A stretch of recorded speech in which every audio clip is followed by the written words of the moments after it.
လုံးပဲမင်္ဂလာပါရှင် KK Story Channel မှာကြိုဆိုပါရစေ။တခါတုန်းကတောကြီးထဲမှာနေထိုင်ကြတဲ့စင်မီသားစုကြီးတစုရှိတယ်။အဲ့ဒီမိသားစုထဲမှာနန္ဒာလူအမည်ရတဲ့စင်မလေးတစ်ကောင်ရှိပါတယ်။နန္ဒာဟာအယမ်းကိုချစ်ဖို့ကောင်းတဲ့စင်ပေါက်လေးပါ။သူ့မှာဝိုင်းဆက်နေတဲ့မျက်လုံးလေးတွေပြန့်ကားနေတဲ့နားရွက်ကြီးတွေနဲ့တေးသွဲတဲ့နှမောင်းလေးရှိရဲ့။ဒါပေမဲ့ပြဿနာတစ်ခုပါနန္ဒာဟာသူ့ရဲ့အသက်တူတခြားစင်ပေါက်လေးတွေနဲ့ရှင်ရင်ကိုလုံးကိုထဲတိတိတာတာတေးငင်နေတာပါပဲနေသားတဲ့မနဲ့ခင်းတစ်ခုမှာစင်ပေါက်လေးတွေဟာတောအုပ်ထဲမှာကစားနေကြပါတယ်ဟေးနန္ဒာလာကြည့်စမ်းငါဒီတစ်ပင်လေးကိုလဲအောင်တွန်းလိုက်ပြီဟဲ့နန္ဒာရဲ့တငယ်ချင်းစင်ပေါက်ဖိုးစင်ကအာမန်အပြည့်နဲ့တစ်ပင်ငယ်လေးတစ်ပင်ကိုသူ့ဦးခေါင်းနဲ့ဝှေ့ရမ်းပြလိုက်တယ်တစ်ပင်လေးဟာတကျွတ်နဲ့မြေပေါ်ကိုလဲကျသွားတာပေါ့တခြားစင်ပေါက်လေးတွေကလည်းဝိုင်းပြီးလက်ခုပ်တီးနှမောင်းမြောက်ကအားပေးကြတယ်နန္ဒာကတော့အဝေးကနေငေးချီနေတယ်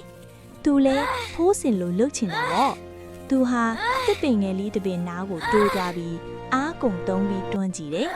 ဒါပေမဲ့တစ်ပင်လေးကလှုပ်တောင်မလှုပ်ဘူးအေးနန္ဒာရဲ့မျက်နှာလေးနီမြန်းလာတဲ့အထိအားထုတ်ပေမဲ့မအောင်မြင်ခဲ့ဘူးဘေးကစင်ပေါက်လေးကရေမောပြီးနန္ဒာကတော့တေးသေးလေးပဲသူကဘာမှလွတ်နိုင်မှာမဟုတ်ဘူးလို့ပြောလိုက်ကြတယ်အဲ့ဒီစကားတန်တွေကြောင့်နန္ဒာဟာဝမ်းနေသွားပြီးနှမောင်းလေးကိုမြေကြီးပေါ်ချထားလိုက်မိတယ်သူဟာတခြားသူတွေလိုတန်မာချင်တယ်ဒါပေမဲ့သူဟာခန္ဓာကိုယ်သေးနေလို့အားငယ်နေတယ်ငါကဘာလို့ဒီလောက်အားနေရတာလဲငါကဘာလို့ဒီလောက်သေးနေရတာလဲနန္ဒာဟာသူ့ကိုယ်သူမယုံကြည်ဘူးသူဟာအမြဲတမ်းအုပ်စုရဲ့အနောက်ဆုံးမှာပဲခေါင်းကိုက်ဆိုင်ချပြီးလိုက်ပါလိရှိတယ်ညနေဆောင်တဲ့အခါနန္ဒာဟာသူ့အမေစီကိုတွားပြီးမေးခွန်းတစ်ခုမေးမိတယ်မိမိသမီးကတခြားသူတွေလိုဘာလို့မတန်မာတာလဲဟင်သမီးကအတုံးမကျတဲ့စင်ပေါက်လေးဖြစ်နေပြီလားနန္ဒာအမေကနူးညံ့တဲ့မျက်လုံးတွေနဲ့နန္ဒာကိုကြည့်လိုက်တယ်ပြီးတော့သူ့ရဲ့နှမောင်းကြီးနဲ့နန္ဒာကြောလေးကိုခပ်ဖွက်ဖွက်ပွတ်တက်ပြီးရင်ဖြောလိုက်တာကသမီးလေးနန္ဒာမှတ်ထားစမ်းပါလောကမှာအင်အားကြီးခြင်းဆိုတာကိုခန္ဓာအရွယ်အစားနဲ့တိုင်းတာတာမဟုတ်ဘူးကွယ်ကိုရဲ့စိတ်ထဲကတက်တိနဲ့ပဲတိုင်းတာတာမှာကွယ်နန္ဒာကတော့အမေပြောတဲ့စကားကိုနားမလည်နိုင်သေးဘူးတက်တိဆိုတာဘာလဲတစ်ပင်တွေကိုလဲအောင်တွန်းနိုင်တာထက်ပိုအရေးကြီးတာရှိလို့လားနန္ဒာဟာအဲ့ဒီညကအိမ်မက်ထဲမှာသူဟာတောအုပ်ထဲမှာတယောက်တည်းပျောက်ဆုံးနေသလိုလူတိုင်းကသူ့ကိုကြော်ဖြတ်သွားကြသလိုခံစားချက်နဲ့အိပ်ပြီးတော့သွားခဲ့တယ်။ဒါပေမဲ့နောက်တစ်နေ့မှာနန္ဒာရဲ့ဘဝကိုပြောင်းလဲစေမယ့်အဖြစ်အပျက်ကြီးတစ်ခုစတင်တော့မယ်ဆိုတာသူမသိသေးဘူး။နောက်တစ်နေ့မနေ့ခင်းမှာတော့ရွှေတော်ကြီးရဲ့ကောင်းကင်ယံဟာအရင်နေ့လေလိုကြည်လီမနေတော့ဘူး။နေရောင်ကြီးအခြားမဲမောင်တဲ့တိမ်တိုက်ကြီးတွေကတောတလုံးကိုတွန်းချုံထားတာပေါ့လေပြင်းတွေကလည်းတစ်ပင်ကြီးတွေကိုရိမ်းထိုးနေအောင်တိုက်ခတ်နေတာပေါ့ဝေါလို့အော်ဟစ်နေတဲ့လေတိုက်တံတွေကြားမှာငှက်လေးတွေဟာသူတို့ရဲ့အတိုက်စီကိုအလောတကြီးပြန်နေကြတယ်ကလေးတို့အမေတို့နားကမခွာနဲ့နော်မိုးကြီးတော့မယ်ထင်တယ်နန္ဒအမေကစိုးရိမ်ကြီးနဲ့တတိပေးလိုက်တယ်စင်အုပ်ကြီးဟာဘေးကင်းရာတောင်ကုန်းမြင့်တဲ့စီကိုရွှေ့ပြောင်းဖို့ပြင်ဆင်နေကြပြီခဏအကြာမှာတော့မိုးဆက်တွေဟာတဖွဲကနေတဲမဲရွာချပါတော့လေချင်းဒိုင်းဆိုတဲ့မိုးချိန်တွေကနန္ဒကိုတုံလို့စေကြတယ်မိုးရေတွေကနန္ဒရဲ့ကိုယ်လုံးလေးပေါ်ကိုတပြင်းပြင်းကျလာပြီးအေးစိမ်နေတာပေါ့မိမိသမီးကြောက်တယ်နန္ဒဟာသူ့အမေရဲ့ခြေထောက်ကြီးတွေကြားထဲမှာတိုးဝင်ပြီးခိုလုံနေမိတယ်။ဝက်အတိုင်တွေကလည်းတဖြည်းဖြည်းများလာတော့နန္ဒရဲ့ခြေထောက်လေးတွေဟာရွက်ထဲမှာကျွန်းကြွသွားတယ်။သူဟာတခြားစင်ကြီးတွေရဲ့ခြေလမ်းကိုအမီလိုက်ဖို့အတော်လေးရုန်းကန်နေရတယ်။အဲ့ဒီအချိန်မှာပဲတောအောက်ပိုင်းကမြစ်ရေကတိတိတသာတက်လာပါတယ်လေ။မြစ်ရေတက်လာပြီးအားလုံးအပေါ်ဘက်ကိုမြန်တက်ကြ။စင်အုပ်ခေါင်းဆောင်ကြီးကအမိန့်ပေးလိုက်တယ်။စင်ကြီးတွေဟာအချင်းချင်းကူညီရင်းတောင်ကုန်းကိုတက်သွားကြတယ်။ ဒါပေမဲ့နန္ဒာကတော့အနောက်မှာကြံရစ်ထဲတယ်နန္ဒာအမေကနန္ဒာကိုနှမောင်းနဲ့မာကကူညီပေးနေပြီနဲ့တောရဲ့တခြားဘက်မှာရှိတဲ့စင်အိုအီတကောင်လဲကျသွားတာကြောင့်အမေကသွားရောက်ကူညီပေးဖို့လိုအပ်လာတယ်နန္ဒာသမီးဒီတစ်ပင်ကြီးအောက်မှာခဏစောင့်နေနော်အမေဟိုဘက်ကဘိုးဘိုးစင်ကြီးကိုကူညီပြီးတဲ့ချက်ချင်းပြန်လာခဲ့မယ်နန္ဒာဟာတယောက်တည်းကြံရစ်ခဲ့ပါတော့လေမိုးကလည်းမပြောက်ပဲပိုတီးလာတယ်သူဟာတစ်ပင်ကြီးကိုမှီပြီးချမ်းချမ်းနဲ့တုံနေနေတယ်သူ့စိတ်ထဲမှာတော့ငါကတီးလို့ဘာမှလုပ်နိုင်တာပါအခုလဲအားလုံးအတွက်ဝန်ထုပ်ပုံဖြစ်နေပြီလို့တွေးပြီးမျက်ရည်ကျနေတယ်အဲ့ဒီအချိန်မှာပဲရေစည်းတန်တွေကြားထဲကနေတင်းငယ်တဲ့အတန်လေးတစ်ခုကိုနန္ဒာကကြားလိုက်မိတယ်ကဲကြပါအောင်ကဲကြပါအောင်နန္ဒာဟာနားကိုစွန့်လိုက်တယ်အတန်ကမြစ်ကဲနားဘက်ကလာနေတာပါနန္ဒာဟာကြောက်ကြောက်လှန့်လှန့်တဲ့မြစ်ကမ်းဘက်ကိုချောင်းကြည့်လိုက်တဲ့အခါမြစ်အလဲကတစ်ပင်ကျိုးကြီးတစ်ပင်ပေါ်မှာယုံမိသားစုလေးသူစုဟာရေထဲမပါသွားအောင်အသေးအံဖက်တွယ်ထားကြတာကိုတွေ့လိုက်ရတယ်။ရေတွေကသူတို့ရှိနေတဲ့နေရာကိုတဖြည်းဖြည်းလွှမ်းမိုးနေတာပြီ။စင်ကြီးတွေကတော့တောအထက်ပိုင်းကိုရောက်နေကြပြီဖြစ်တဲ့အတွက်ဒီအထံကိုမကြားကြဘူး။နန္ဒာတယောက်တည်းပဲဒီအနီးနားမှာရှိနေတာပါ။နန္ဒာရဲ့ရင်ဘက်ထဲမှာဒိန်းကနေဖြစ်သွားတယ်။ငါဘာလုပ်ရမလဲ။ငါကတေးသေးလေးပဲလေ။ငါလည်းရေထဲပါသွားရင်ဘယ်လိုလုပ်မလဲ။ဒါပေမဲ့ရုံကလေးတွေရဲ့ကြောက်ကလန်တာအော်ဟစ်နေတဲ့မျက်နှာလေးတွေကိုမြင်တော့နန္ဒာရဲ့စိတ်ထဲမှာတခုခုထူးခြားပါတယ်။မြစ်ရေဟာတဖြည်းဖြည်းမြင့်တက်လာပြီးရုံမကခိုးအောင်နေတဲ့တစ်လုံးကြီးကိုတိုက်စားနေတယ်။ရုံမမေဟာသူ့ရဲ့သားသမီးလေးတွေကိုရင်ကွင်းထဲမှာကြစ်ကြစ်ပအောင်ပွက်ဟတ်ထားပြီးကြောက်ကလန်တာအော်ဟစ်နေရှာတယ်။ဘယ်သူရှိလဲ။ကဲကြပါအောင်။ကျမတို့သားသမီးလေးတွေကိုကယ်ပေးကြပါအောင်။နန္ဒာဟာမြစ်ကမ်းသားမှာရပ်နေရင်းနဲ့တုံ့လုံနေမိတယ်။သူ့ရဲ့ခြေထောက်လေးတွေဟာရှေ့ကိုတလန်းတိုးဖို့တော့အားမရှိသလိုခံစားနေရတယ်။ငါသွားခဲ့တင်သလား။ဒါပေမဲ့ငါကတေးသေးလေးပဲလေ။ရေကြီးကအယမ်းတန်တာပဲ။ငါသာရေထဲဆင်းလိုက်ရင်ငါပါမျောသွားမှတေးကြတယ်။တခြားစင်ကြီးတွေဆိုတော့ဒီမြစ်ကိုအသာလီဖြတ်ကျော်နိုင်မှာပါ။ဒါပေမဲ့စင်ကြီးတွေကအဝေးကြီးမှာရောက်နေပြီ။ယုံလေးတွေအတွက်အချိန်တိမကြံတော့ဘူး။အဲ့ဒီအချိန်မှာပဲနန္ဒာရဲ့နားထဲမှာအမေပြောခဲ့ဘူးတဲ့စကားလေးတစ်ခုပဲ့တန်ထက်လာတယ်။သမီးလေးအင်အားကြီးခြင်းဆိုတာကိုခန္ဓာအရွယ်အစားနဲ့တိုင်းတာတာမဟုတ်ဘူးကွယ်။ကိုရဲ့စိတ်သေးကတတိနဲ့ပဲတိုင်းတာတာပါကွယ်။နန္ဒာဟာမျက်လုံးကိုစုံမိပြီးအသက်ကိုပြင်းပြင်းလေးရှူလိုက်တယ်။ဟုတ်တယ်ငါတေးနေတာမှန်ပေမဲ့ငါ့မှာသူတို့ကိုကယ်နိုင်တဲ့နှမောင်းရှိလေ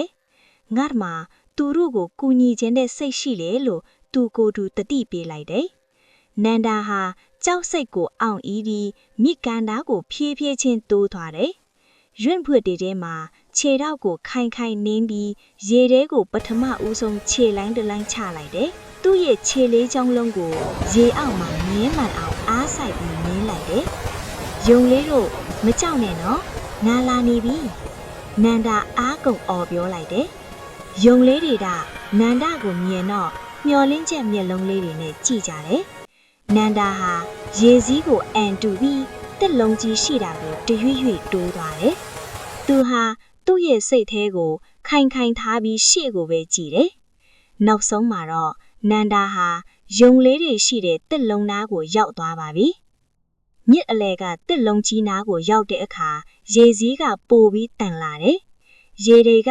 နန္ဒရဲ့နားရွက်နားအထီတောင်ဆင်တက်နေတာပေါ့။ယုံလေးတို့မကြောက်နဲ့နော်။ငါရဲ့နှမောင်းကိုမြဲမြဲကိုထားကြ။နန္ဒဟာသူ့ရဲ့သေးငယ်တဲ့နှမောင်းလေးကိုတစ်လုံးပေါ်ကယုံမိသားစုစီကိုဖြည်းဖြည်းချင်းဆန့်ထုတ်လိုက်တယ်။ယုံကလေးတကောင်ချင်းစီကိုသူ့ရဲ့နှမောင်းလေးနဲ့ခပ်ဖွက်ဖွက်လေးပတ်လိုက်ပြီးသူ့ရဲ့ကြောပေါ်ကိုတင်ပေးလိုက်တယ်။ယုံကလေးအလုံးနန္ဒရဲ့ကြောပေါ်ကိုရောက်သွားပါပြီ။ယုံကလေးတွေဟာနန္ဒရဲ့အမွေးနူလေးတွေကိုတင်းတင်းကြပ်ကြပ်နဲ့ဖတ်ထားကြတယ်။နောက်ဆုံးမှာတော့ယုံအလုံးကိုနန္ဒကအတာယာမာချီပြီးကြောပေါ်ကိုတင်လိုက်နိုင်ပါပြီ။ သူဟာကုန်းပေါ်ကိုရောက်တာနဲ့ယုံမိသားစုကိုအသားအရာမြေကြီးပေါ်ချပေးလိုက်တယ်။ကျေးဇူးတင်ပါတယ်စင်မလေးတွေသမီးသာမကယ်ရင်ကျမတို့မိသားစုရေထဲမျောပါသွားတော့မှာ။ယုံမေမေကမျက်ရည်တွေနဲ့ကျေးဇူးတင်စကားပြောရှာတယ်။နန္ဒာဟာမောမောနဲ့မြေကြီးပေါ်မှာထိုင်ချလိုက်မိတယ်။သူ့ကိုယ်သူတောင်မယုံနိုင်ဘူး။သူတကယ်ပဲယုံမိသားစုကိုကယ်နိုင်ခဲ့တာလား။အဲ့ဒီအချိန်မှာပဲအဝေးကနေနန္ဒာကိုလိုက်ရှာနေတဲ့စင်အုပ်ကြီးရဲ့အော်ဟစ်တန်တွေကိုကြားလိုက်ရပါတယ်။မိုးတိမ်တွေကတဖြည်းဖြည်းလွင့်စင်သွားပြီးတိမ်ကြားထဲကနေနေရောင်ခြည်နုနုလေးတွေပြန်လဲထွက်ပေါ်လာပါတယ်။သူတို့မြင်လိုက်ရတဲ့မြင်ကွင်းကြောင့်အားလုံးအံ့အားသင့်ပြီးရပ်တန့်သွားကြတာပေါ့။နန္ဒာဟာရေတွေဆူရွှဲပြီးမောဟိုင်နေပြီမြက်မျက်နှာလေးမှာတော့အပြုံးတစ်ခုရှိနေတယ်။သူ့ဘေးမှာတော့ရေဆူနေတဲ့ယုံမိသားစုလေးကနန္ဒာကိုဝိုင်းရံထားကြတယ်။နန္ဒာသမီးလေးဘာတွေဖြစ်ခဲ့တာလဲမေမေစိတ်ပူလိုက်ရတာအဲ့ဒီအချိန်မှာယုံမေမေကရှေ့ကိုထွက်လာပြီးစင်ကြီးလေးကိုပြောပြလိုက်တယ်ဒီစင်မလေးဟာတကယ်ကိုတတိရှိတဲ့သူရေးကောင်းလေးပါပဲကျမတို့မိသားစုရေစည်းထဲမှာမျောသွားမယ့်အချိန်မှာသူကသူ့အသက်ကိုယ်တော်မငဲ့ပဲမြစ်ထဲကိုဆင်းလာပြီးတကောင်ချင်းစီကယ်တင်ခဲ့တာပါဒီစကားကိုကြားတော့အရင်ကနန္ဒကိုတေးသေးလေးလိုလှောင်ပြောင်းခဲ့တဲ့ဖိုးစင်တို့တခြားစင်ပေါက်လေးတွေဟာပါဇက်အဟောင်းသားထဲသွားကြပါတယ်သူတို့တောင်ဒီလောက်တန်လာတဲ့မြည်ရည်သေးကိုဆင်းမှုမဝိုင့်ရဲခဲ့ကြဘူးလေဟာနန္ဒာကတကယ်ပဲလုံနိုင်ခဲ့တာလားဖိုးစင်ကအံ့အားတကြီးမေးလိုက်တယ်နန္ဒာအမေကဂုံယူဝင်ကြွားရဲ့မျက်လုံးတွေနဲ့နန္ဒာကိုကြည့်လိုက်သည်တွေ့လားသမီးမေမေပြောသားပဲသမီးရဲ့ကိုယ်လုံးကသေးပေမဲ့သမီးရဲ့နှလုံးသားကတော့အယမ်းကိုကြီးမာတယ်အင်းအားဆိုတာတစ်ပင်တွေကိုလဲအောင်တွန်းနိုင်တာတခုတည်းကိုပြောတာမဟုတ်ဘူးအခက်အခဲကြုံနေသူကိုကူညီနိုင်တဲ့တက်တီကိုလည်းအင်အားလို့ခေါ်တာပဲနန္ဒာဟာအမေပြောတဲ့စကားကိုအခုမှကောင်းကောင်းနားလည်သွားပါတော့တယ်သူ့ကိုယ်သူတေးသေးလေးလို့တွေးပြီးအားငယ်တဲ့စိတ်တွေဟာတဖြည်းဖြည်းပျောက်ကွယ်သွားတယ်သူဟာယုံလေးတွေကိုကြည့်ပြီးပြုံးလိုက်တယ်ကျမတကယ်ပဲလုံနိုင်ခဲ့တာပဲနော်နန္ဒာရဲ့အတန်မှာယုံကြည်မှုတွေပြည့်နှံ့နေပါပြီစင်အုပ်ခေါင်းဆောင်ကြီးကနန္ဒာနားကိုတိုးလာပြီးသူ့ညနှမောင်းကြီးကိုနန္ဒာဥပေါင်ပေါ်တင်လိုက်တယ်နန္ဒာမင်းဟာဒီနေ့ငါတို့စင်မိသားစုရဲ့ဂုံဆောင်ပဲမင်းရဲ့သက်တီကငါတို့အားလုံးကိုသင်ခန်းစာပေးလိုက်တာပဲနန္ဒာဟာပထမဦးဆုံးအချိန်ထိသူ့ကိုယ်သူယုံကြည်မှုအပြည့်နဲ့ခေါင်းကိုမောက်နိုင်ခဲ့ပါပြီဒါပေမဲ့ဒီအဖြစ်ဟာနန္ဒာအတွက်အောင်မြင်မှုတစ်ခုရဲ့အစပဲရှိပါသေးတယ်ရှေ့မှာနန္ဒာရင်ဆိုင်ရမယ့်တောအုပ်ရဲ့စိန်ခေါ်မှုတွေကအများကြီးကျန်ပါသေးတယ်နေမင်းချင်းရွှေရောင်အစင်းနဲ့ရွှေတော်ကြီးဟာအေးချမ်းလို့နေပါတယ်ရေကြီးနေတဲ့ကယုံလေးတွေကိုကယ်တဲ့နန္ဒာရှင်ကလေးတွေကိုကယ်တဲ့နန္ဒာတယောက်အခုဆိုတောကြီးတစ်လုံးရဲ့သူရဲကောင်းထီလို့နေပါပြီအရင်ကသူမကိုတေးသေးလေးလိုလှောင်ပြောင်းခဲ့တဲ့ဖိုးစင်တို့တခြားစင်ပေါက်လေးတွေဟာအခုဆိုနန္ဒာနောက်ကနေလေးစားတဲ့မျက်လုံးတွေနဲ့ပဲလိုက်နေကြပါတော့တယ်တောခေါင်အားလုံးကလည်းနန္ဒာကိုမြင်ရင်တတိခဲစင်မလေးလို့ခေါ်ပြီးချစ်ခင်ကြတယ်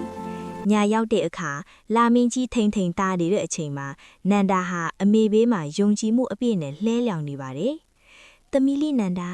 မေမေပြောတဲ့စကားကိုအခုနားလည်သွားပြီလား။အမေစင်ကြီးကနန္ဒာဥပေါင်လေးကိုနှမောင်းနဲ့ခက်ဖွက်ဖွက်ပွတ်သက်စစ်စစ်ရင်မေးလိုက်တယ်။နန္ဒာပြုံးလိုက်တယ်။သူမမျက်လုံးလေးတွေဟာယုံကြည်မှုတွေကြောင့်တောက်ပနေပါတယ်။ဟုတ်နားလည်သွားပြီမေမေအယမ်းကြီးရှိနေတာကို့အရွယ်နဲ့မတိုင်းဘူးစိတ်ထဲကတက်တိနဲ့တိုင်းတာပါဆိုတာကိုပေါ့နန္ဒာဟာအမေကိုပြန်ဖတ်ပြီးသမီးသေးနေတာကိုအားမငယ်တော့ဘူးဘာလို့လဲဆိုတော့သမီးရဲ့သေးသေးလေးကိုလုံးလေးနဲ့နှမောင်းလေးဟာတခြားသူတွေမလုပ်နိုင်တဲ့အရာတွေကိုကူညီပေးနိုင်တယ်ဆိုတာသမီးသိသွားပြီလေအဆုံးသတ်မှာတော့စင်မလေးနန္ဒာဟာအရွယ်အစားအဖြစ်သေးငယ်စင်းနေသူပဲရှိပေမဲ့နှလုံးသားကတော့တတော်လုံးမှာအကြီးမားဆုံးနဲ့အတန်ဆုံးစင်မလေးတစ်ကောင်ဖြစ်နေပါတော့တယ်ဒီပုံပြင်လေးရဲ့ပညာပေးသင်ခန်းစာကတော့ကိုမယုံကြည်ခြင်းဟာအကြီးဆုံးအားနည်းချက်ပါကိုမှရှိတဲ့အယူအတင်းကိုယုံကြည်ပြီးမှန်ကန်သုံးတတ်ဖို့ပဲလိုပါလေဆိုတဲ့အကြောင်းကို KK Story Channel ကနေတင်ဆက်ပေးလိုက်ရပါတယ်ကြည့်ရှုအားပေးကြတဲ့မိတ်ဆွေတွေကိုလည်းကျေးဇူးအများကြီးတင်ပါတယ်ရှင်။ Bye bye